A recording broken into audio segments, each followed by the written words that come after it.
kita anestesi pada operasi katarak, ya prinsip anestesi ya biasa ya primum non nocere, Hippocrates. Ya lanjut. Kalau tujuan anestesi ini ya secara umum 4 ini ya.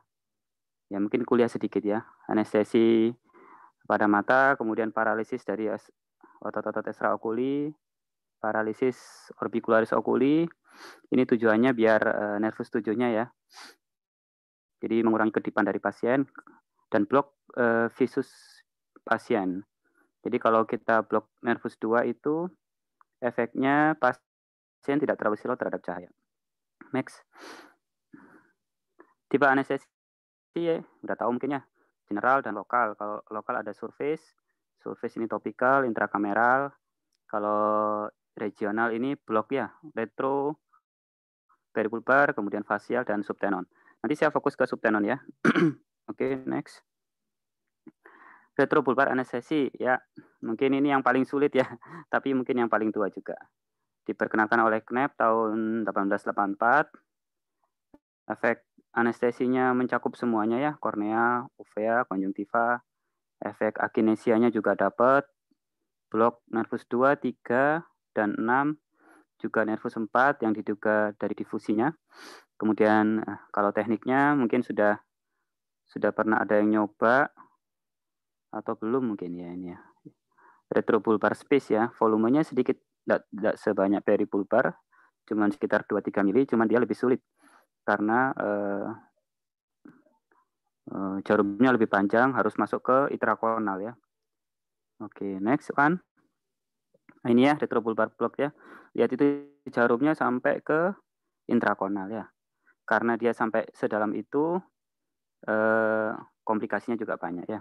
Kalau kita lihat dia bisa ke merusak extraoculi, bisa ke nervus opticus juga ya. Dibandingkan peripulbar, yang satu ini memang lebih resikonya lebih berat. Tetapi efek anestesinya tentunya lebih dalam dibanding peripulbar.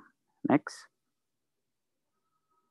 Ya, komplikasinya ini banyak ya, retropulbar hemorrhage, perforasi okuli, terutama pada pasien-pasien yang aksial lengthnya panjang, kemudian ptosis, diplopia sekunder, cardiorespiratory distress, trauma nervus opticus karena dia menusuk sampai ke intrakonal, dan oklusi vaskular retina. Next. Kalau peripulbar anestesi, sebenarnya mungkin ada beberapa teori yang bilang sudah dilakukan pada abad ke-19 ya, tetapi penemunya sebenarnya David dan Manda ini baru-baru aja sebenarnya, 1980. Nah, komplikasinya juga lebih ringan daripada retropulbar anestesi ya, bukan retropulbar space-nya, retropulbar anestesi. Dan efek anestesi dan akinesinya sebenarnya sama. Jadi beberapa penelitian dia membandingkan dua teknik ini, efeknya sama sebenarnya. Tetapi karena komplikasinya lebih minimal, maka sekarang lebih cenderung ke peripulbar anestesi. Di negara-negara Afrika masih digunakan peripulbar anestesi ya. Tekniknya, kalau yang ini ekstrakonal ya, kalau yang tadi intrakonal, kalau yang ini ekstrakonal. Karena space-nya lebih luas, maka diperlukan volume yang lebih besar ya, 6-10 cc. Oke, next. Nah, ini peripulbar block. Kalau kita lihat di situ, di injeksinya di peripulbar space ya. Bisa di inferior dan superior ya. Bahkan bisa di 4 kuadran ya. Cuman resiko ya, banyak perdarahan di supranasal itu kan banyak berdarah, banyak vaskuler ya. Dan limfe jadi dihindari ya. Jadi pada pakai di inferolateral. Kalau agen anestesinya biasa ya lidokain, bupivakain ya. Kadang-kadang memakai hyaluronidase. Ini tujuannya biar lebih cepat terdifusi ya. Hyaluronat. Yuk, lanjut. Komplikasinya hampir sama ya dengan retropulbar. Jadi perforasi, ptosis, diplopia sekunder, distress, kardiorespiratory, dan iskemik. CRVO, kemudian CRAO ya, pernah laporannya kan seperti itu. Tetapi karena dia tidak masuk ke intrakonal, mungkin resiko trauma nervus opticusnya lebih jarang ya. Next. Ini perbandingannya nanti bisa dibaca sendiri mungkin ya. Oke, next. Kalau dulu saya pakainya peribulbar ya. Waktu residen tuh peribulbar, kemudian dimasas dulu kan ya. Terus kalau pakai retro dulu supervisor dulu atau senior dulu mungkin pakai retro. Tetapi kalau pas baksos tuh peribulbar kan karena banyak ya tenaganya, jadi peribulbar. Cuma nanti kalau ke daerah kalian akan kesulitan ya kalau peribulbar kan tenaganya kurang ya. Tapi kalau memakai subtenon ini sangat enak, sangat cepat. Nah, oke kita beranjak ke subtenon ya. Subtenon anestesi ini pertama kali dipakai oleh Stevens JD ya, tahun 92. Dia memakai teknik 1 kuadran ya pada operasi katarak. Sebenarnya bisa 4 kuadran itu, tetapi dia memakai 1 kuadran di inferolateral ya. Dia sensori anestesinya dapat, okular agenesianya dapat, durasinya pun dapat ya. Jadi lama bisa 40 sampai 60 menit. Tergantung volume juga dan campuran yang diberikan pada subtenon injeksinya ya, pada injeksinya. Kalau tekniknya pakai jarum subtenon. Jarum subtenon nanti ada ya gambarnya ya. Kemudian injeksinya pada subtenon space dengan volume yang lebih sedikit ya daripada peribulbar ya. 2-4 mili udah cukup. Kadang-kadang kalau bakso saya cuma pakai 1 ampul 2 mili. Ya ini kan jarumnya ya. Kalau yang ini Stevens cannula itu ada 3 port ya. Jadi di sebelah kanan kiri kanul sama di ujungnya. Terus ujungnya itu tumpul. Enaknya dia tumpul. Jadi saat masuk dia tidak melukai soft tissue atau resiko perforasinya pun lebih minimal ya. Kalau yang sebelah kanan ini punyanya Visitech, lubangnya, portnya cuma di ujung aja. Nah, jadi kalau kita tidak pas di subtenon space-nya, masih di konjungtiva gitu, begitu injeksi kadang-kadang masih berat ya. Saya lebih senang yang pakai yang sebelah kiri ini ya, Stevens cannula ya. Next. Ya ini ya, kalau itu set injeksinya kita lihat dia insisi dulu konjungtiva, kemudian di inferonasal ya, inferonasal, kemudian di undermain, nanti bisa kelihatan kok subtenon kalau terangkat tuh kelihatan dia 1 lapis gitu. Dia terangkat begitu kita masukkan jarumnya ini ya, kita masukkan jarum itu hampir nggak ada tahanan dia, ringan sekali. Nah, begitu kita injeksikan kalau pas bola mata itu akan naik ke atas ya. Bulbus oculi akan naik ke atas karena subtenon space-nya terisi. Tapi kalau kurang pas, dia menyebar sampai ke subkonjungtival space ya. Jadinya kayak kemosis gitu konjungtivanya. Tapi nggak masalah sih, karena itu efek anestesinya pun sudah dapat sebenarnya. Cuman kalau mau lebih baik, lebih pas, itu underman-nya yang benar. Underman-nya mesti benar. Saat insisi konjungtiva ini kan sakit ya, mesti KI dulu ya. Bilang dulu ke pasien kalau sakit, walaupun sebelumnya mungkin kita kasih topikal dan pada beberapa dokter tuh pakai lidocaine jelly ya, biar efek anestesi dari anestesinya itu sampai ke konjungtiva dan palpebra ya. Skinnya malah ada efek anestesinya juga. Ya next, ada video sebenarnya ini. Bisa kawan videonya kan? Bisa dok. Ya ini ya, ya. Ini sayangnya saya pakai kamera makros ya, kamera opmik saya lagi dilepas itu karena kemarin sempat diservis oleh Zeiss, jadinya kamera mikroskopnya dilepas. Ini saya pakai kamera HP ya. Itu insisi ya, itu ya insisinya di inferonasal itu, kemudian saya pakai Stevens cannula ya, tinggal dimasukkan agak dalam ya, sedikit diangkat. Nah itu tinggal begitu kita injeksikan bulbus oculi akan naik sedikit ya. Gampang, simple, cepat. Dan kalaupun setelah injeksi ditunggu sebentar, mungkin 1-2 menit sudah berefek ya lidocaine-nya ya. Saya pakai lidocaine murni 1-2 ampul ya. Jadi dibilangkan 2-4 cc ya. Oke, bisa lanjut kan?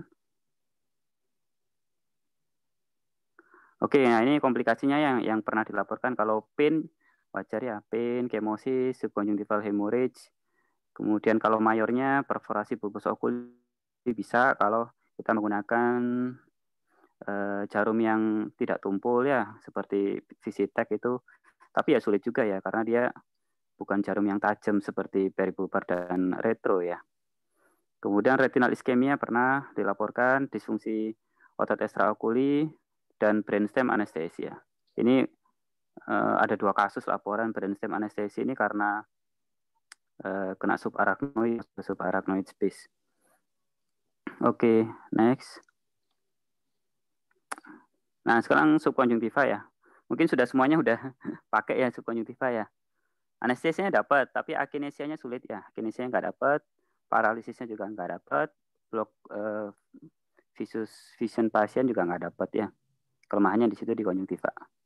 Dan mungkin sudah dipraktekkan oleh sejawat semua ya subkonjungtiva. Oke. Kalau operasinya cepat sih tidak masalah sebenarnya subkonjungtiva. Tapi kalau operasi kayak residen kan biasanya agak lama ya mungkin ya. Namanya belajar ya.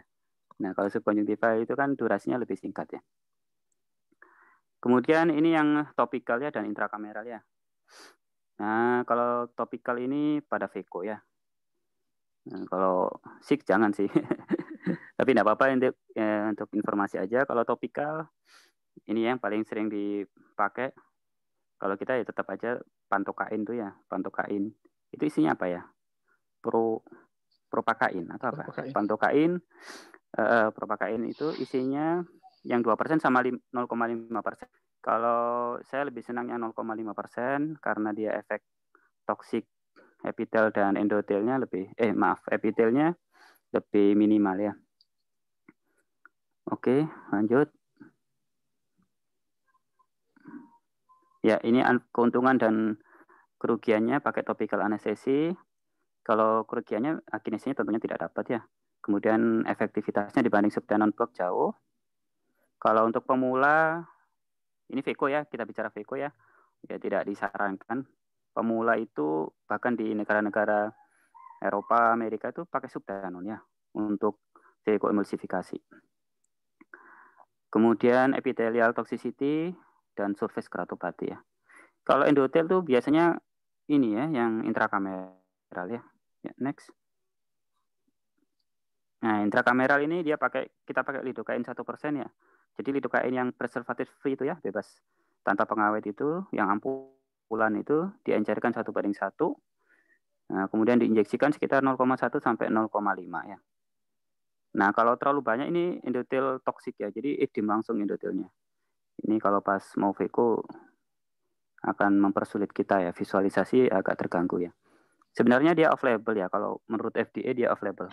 Tapi karena memberikan efek anestesi pada UVA corpus ciliaris, processus ciliaris itu maka dipakai ya. Karena kalau hanya topikal itu efek anestesinya tidak sampai ke UVA ya. Dan pada manipulasi iris lebih nyaman kalau pakai intrakameral ya. Oke, ini komplikasinya bisa kornea dan retinal toxicity. Nah, next. Nah, ini juga ada no anestesia ini. Ini Bapak Agarwal ini ya. Bapak Agarwal dia mengeluarkan teori tidak perlu anestesi ini kalau kata dia. VECO itu tidak perlu anestesi. Tapi yang nggak tahu apakah primum nones itu bisa tercapai ya. Kalau alasannya sih superior dan perifer korneanya tidak lebih sensitif atau kurang sensitif ya dibanding sentral kornea. Kemudian beberapa ras kayak India, Afrika, dan Asia itu juga karena exposure UV maka dia lebih tidak sensitif dibanding orang-orang yang Caucasian, kemudian blue eye gitu ya. Cuman ya ini stres juga ya, mungkin operatornya lebih stres kalau no anestesi ya. Karena mungkin dia harus cepet-cepetan. Ada tekniknya sih sebenarnya dengan mendinginkan beberapa bahan tuh ya kayak betadine-nya didinginkan, kemudian VECO-nya pakai cold VECO namanya didinginkan itunya. Itu katanya mengurangi nyeri ya. Kalau pada aliran no anestesi itu mereka caranya seperti itu. Ya, cukup ya. Santai, kita bicara santai mungkin. Silakan. Kalau teori mungkin kalian lebih paham ya. Ya, mungkin teori lebih jago kalian. Tapi terus terang kalau subtenon ini enak banget ini. Kalau kalian baksos,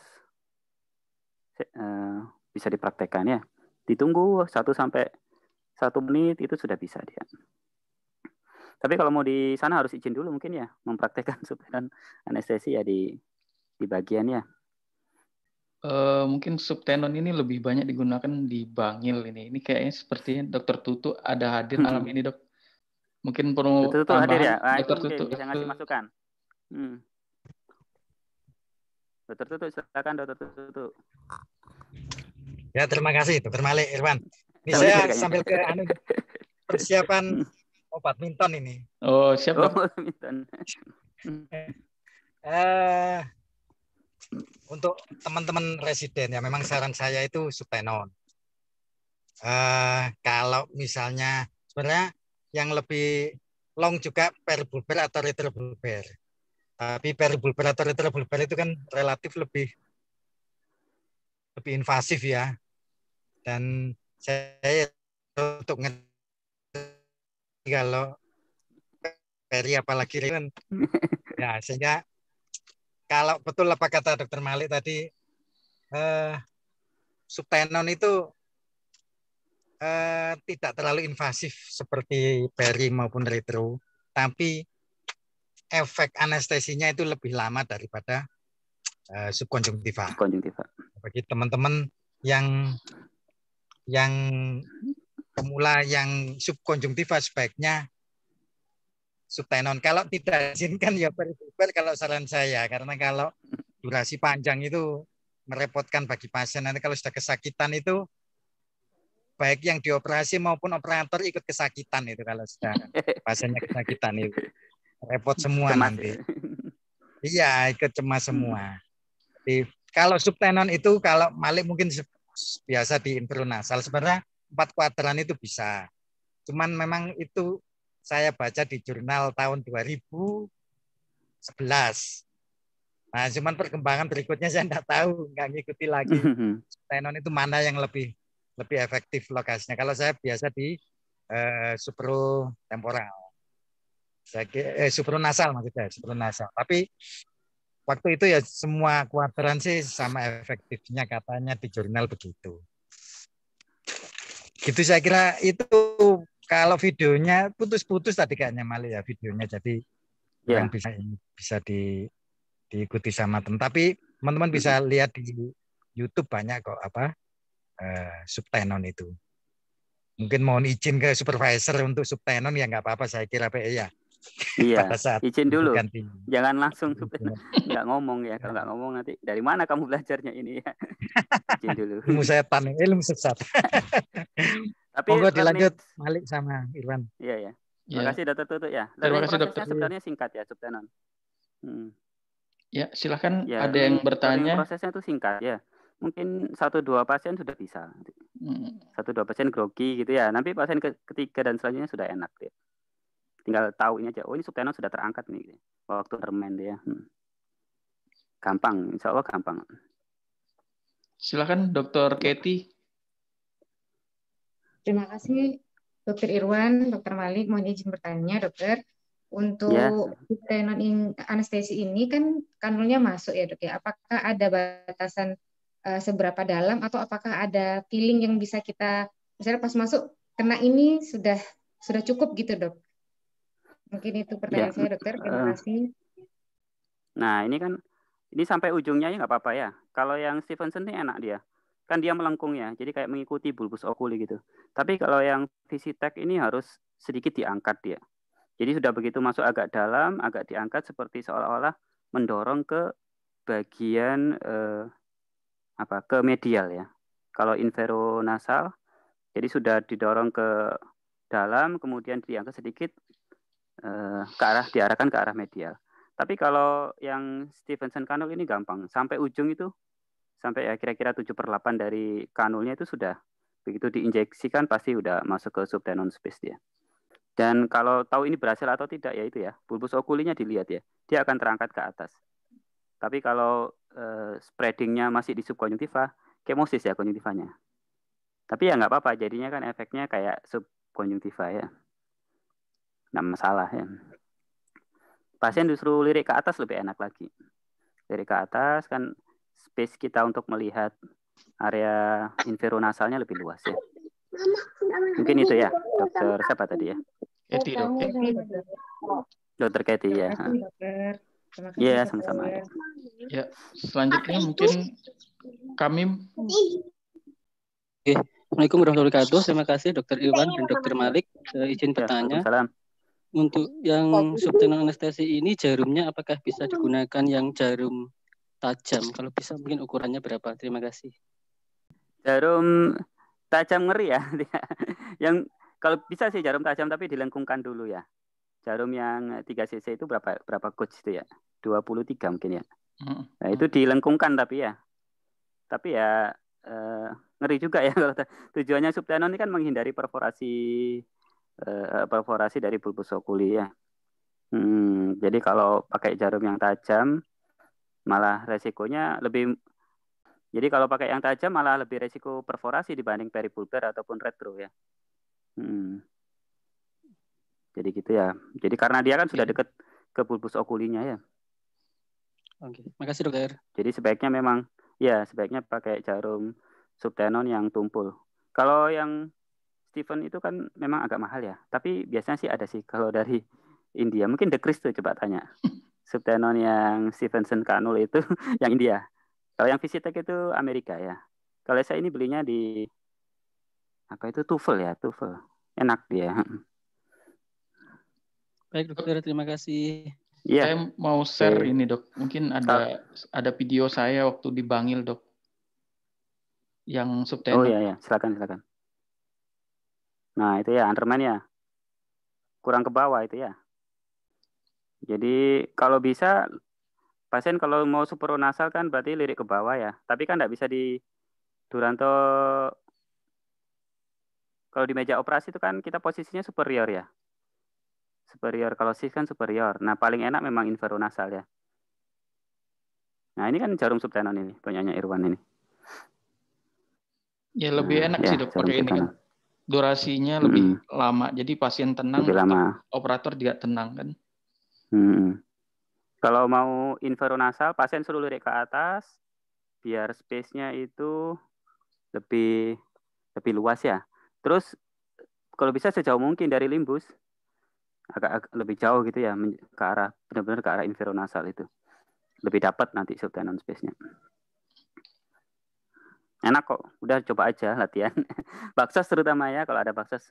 Sekarang karena pandemi ini susah ya baksosnya ya. Nanti kalau sama dokter Tutu, minta subtenon aja ya. Yeah. Enak kok subtenon. Saya operasi ketiga sampai terakhir pakai subtenon terus dok. Ketagihan soalnya dok, pakai subtenon. Iya, betul, enak. Soalnya kalau biasanya kita pakai subkonjungtiva kan biasanya dia malah mengganggu visual kita, mengganggu alat-alat kita kan dok. Kemosis ya. Iya, kemosis. Ya. Mungkin ada masukan, ada dokter Faris, ada dokter Ato juga ada nih dok. Dokter Ato, wah itu. Dokter Ato, silakan dokter Ato. Nanti kalau perjalanan nervus tanya dokter Ato ya, jagonya dia. Iya. Perjalanan nervus 6, nervus 4. Ya, dokter Adi Hartawan, silakan dokter Adi. Assalamualaikum. Waalaikumsalam. Dok bertanya, dok untuk subtenon itu berarti kita peritominya seperti peritomi biasa dok ya, sampai skleranya gitu dok ya? Subtenon kan skleranya terekspos ya. Jadi konjungtiva itu ada satu lapis yang namanya tenon tuh ya. Nah kita di bawahnya itu. Gampang kok dia gampang terangkat dibandingkan ke sklera tuh dia tidak melekat kuat ya. Gampang Underman gitu udah kena dia. Dokter Faris tuh mungkin tuh dia pakai apa tekniknya? Mungkin no anestesinya. Dokter Faris pakai aliran yang ditiup-tiup aja dok kayaknya. Izin dokter Malik. Sedikit berbagi pengalaman sama saya. Alhamdulillah dokter Iwan tadi dapat kanul subtenon ya dari dokter Tutu. Saya nggak tahu. Dulu dokter Tutu dendam apa sama saya. Saya dulu diajari subtenon pakai kanulnya Visco. Kanulnya Visco bisa ya. Di awal-awal belajar itu memang tidak berhasil. Jadi hanya subkonjungtiva. Tapi mungkin yang operasi ketiga atau keempat baru mulai berhasil. Itu tadi tandanya memang Cuman ketika kembali dari panggil ke mana ke center, saya mempraktekkan itu tanpa lupa izin sebenarnya ya. Langsung ditanya, itu apa? Tapi kalau menurut saya gini, semua anestesi mumpung Anda masih di BPDS, masih ada penanggung jawab, kalau bisa dicoba semua anestesi.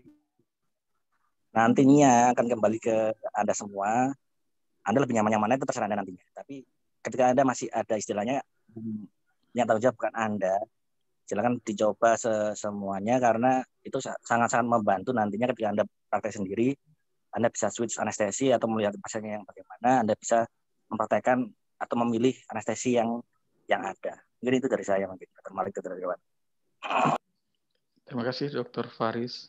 Kalau di UB pakai apa, Dok? Tiup-tiup tadi. Jadi yang mau anestesi ya, penghematan. Ya, jadi yang mau stase di rumah sakit UB latihan tiup-tiup dulu berarti. Udah lah, selama ini kalau saya pakai subkon sama topikal banyak kan. Cuman untuk PPDS sebenarnya masih subkon semuanya. Karena itu saya tidak menyediakan honan, jadi mungkin tidak bisa mempraktekkan peri atau retro ya di RSUD. Cuman mungkin sedikit juga ya buat teman-teman kalau nanti ke RSUD jangan lupa pre-op-nya dikasih diazepam sama Fenamat ya sebelumnya ya, biar pasien yang saat Anda mau operasi lebih tenang sedikit lah. Paling itu kan sangat membantu kok daripada Anda yang langsung operasi kemudian prolong sehingga pasiennya kesakitan dan lain-lain, dari awal nggak nyaman, nggak tenang, itu akan sedikit menyulitkan buat teman-teman. Yang pernah operasi mengalami kesulitan pada fase anestesi, soalnya anestesi ini adalah fase pertama kita.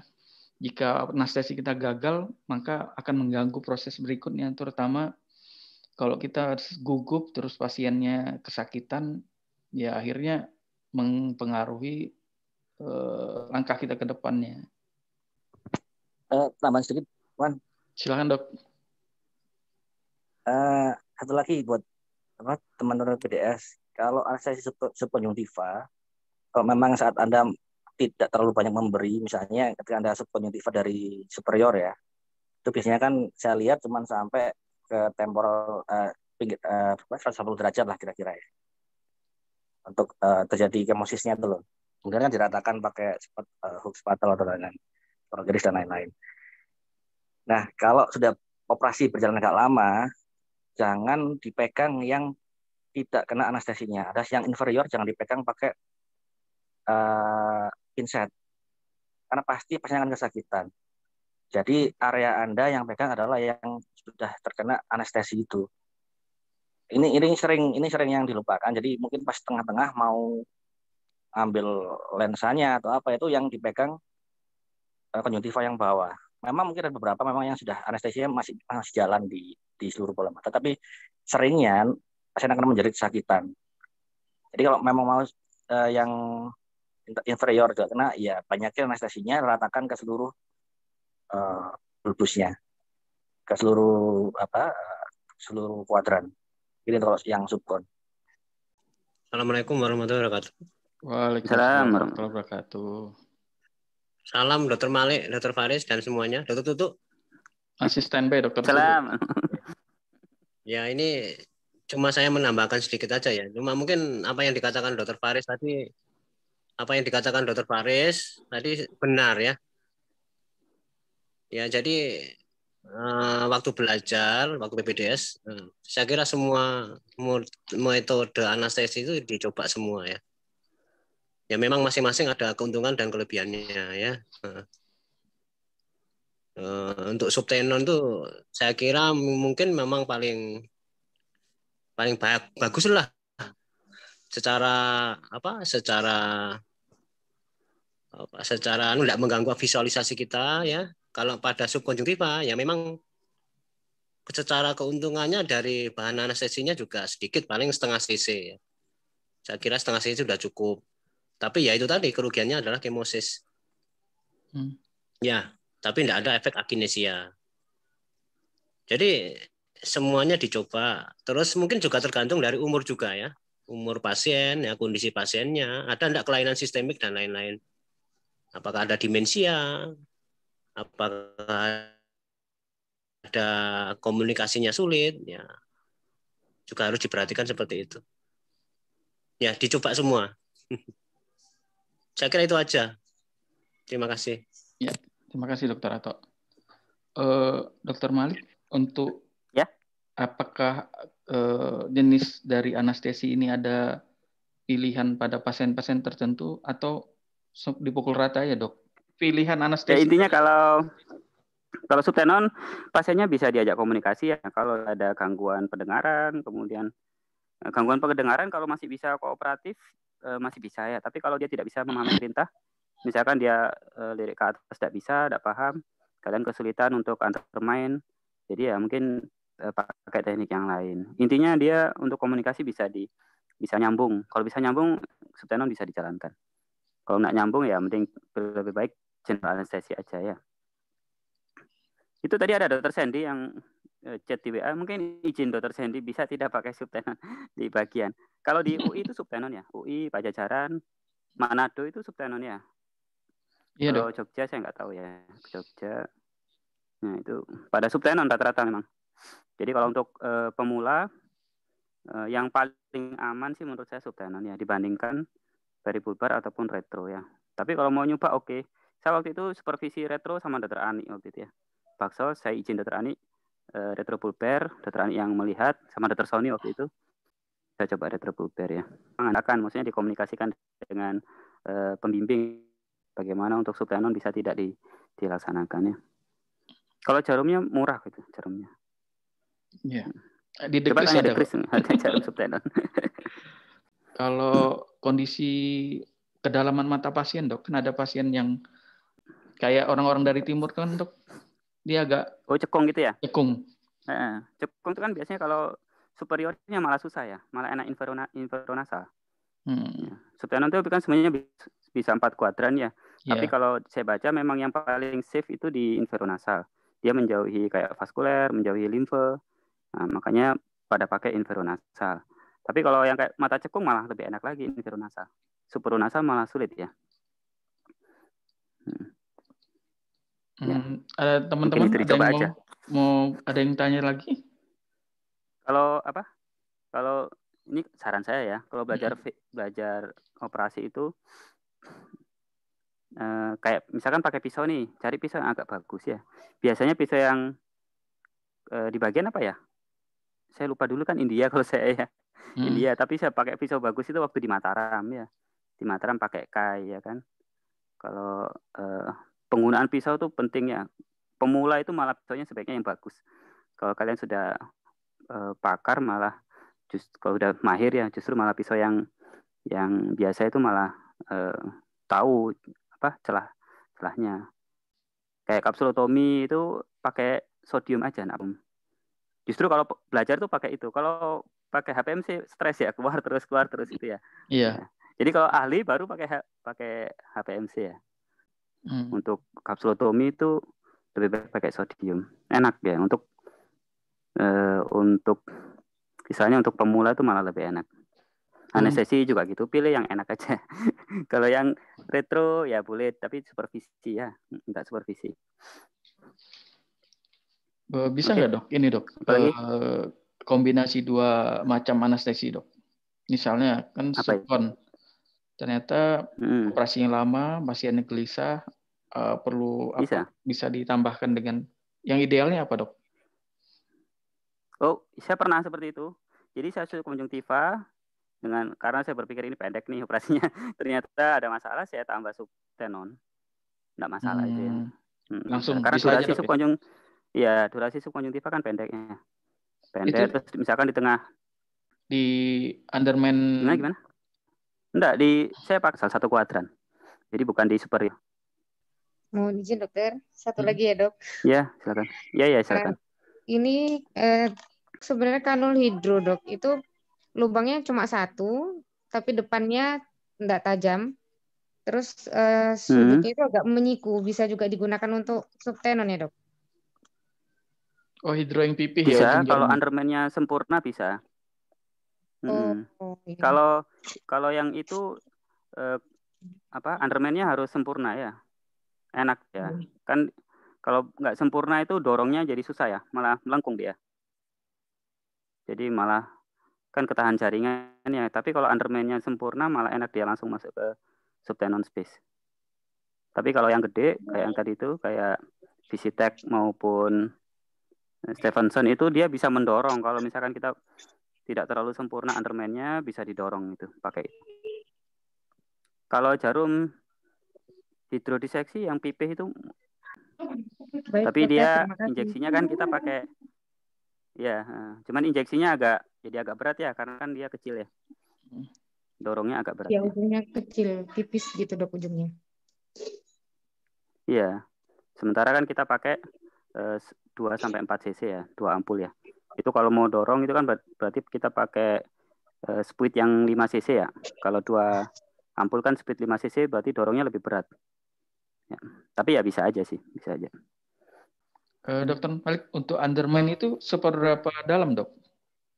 Apa ada batasannya atau tekniknya bagaimana dok? Biar pemula yang kalau mau gampang, pasien suruh lirik ke atas, kita Underman-nya nggak terlalu jauh. Tapi kalau pasien tidak melirik, kita kan Underman-nya sampai kayak dorong-dorong ke dalam ya. Tapi kalau dia lirik ke atas, Underman aja. Kira-kira mungkin ya berapa ya? 3 mili mungkin ya, atau 4 mili sudah bisa ya. Nggak jauh kok, begitu kita masukkan, nanti ketahuan kok. Begitu kita injeksikan subtenon injeksinya, kelihatan. Kalau dia kemosis di sekitarnya, berarti kita kurang dalam. Simple, nanti bisa dirasakan sendiri ya. Nanti bisa dirasakan. Paling ya kesulitan 1-2 pasien, habis itu udah enak kalian. Udah tahu. Akhirnya keterusan dok. Malah ketagihan pakai itu. Iya. Ada dokter Anggun, dokter Pur. Dokter Pur pakai apa anestesi? Dokter Pur ayo, Probolinggo itu. Probolinggo nih. Ya, assalamualaikum dok. Waalaikumsalam. Ya, mana Pur? Ya dok. Sementara kalau saya masih pakai subkon dok. Karena terbiasa dengan subkon. Ya. Iya dok. Soalnya operasinya cuma 7 menit dok, jadi cepat ini.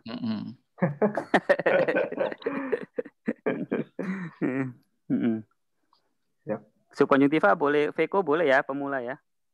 Pemula pakai subkonjungtiva kalau khawatir. Veko ya. Ya kalau tidak ada yang mau tanya lagi, mungkin kita selesaikan diskusi hari ini. Terima kasih Dr. Malik atas ilmu yang di-sharing pada hari ini. Semoga diskusi dapat banyak manfaat, kita yang mendengarkannya bisa diterapkan nanti pada saat operasi, baik nanti di Bangil ataupun setelah jadi SPM. Ya, terima kasih Dr. Malik atas ilmunya. Ya, terima kasih ya semuanya ya. Ilmu sharingnya bermanfaat dan menjadi amal jariah. Terima kasih Dr. Malik, terima kasih semuanya. Kita akhiri. Assalamualaikum warahmatullahi wabarakatuh.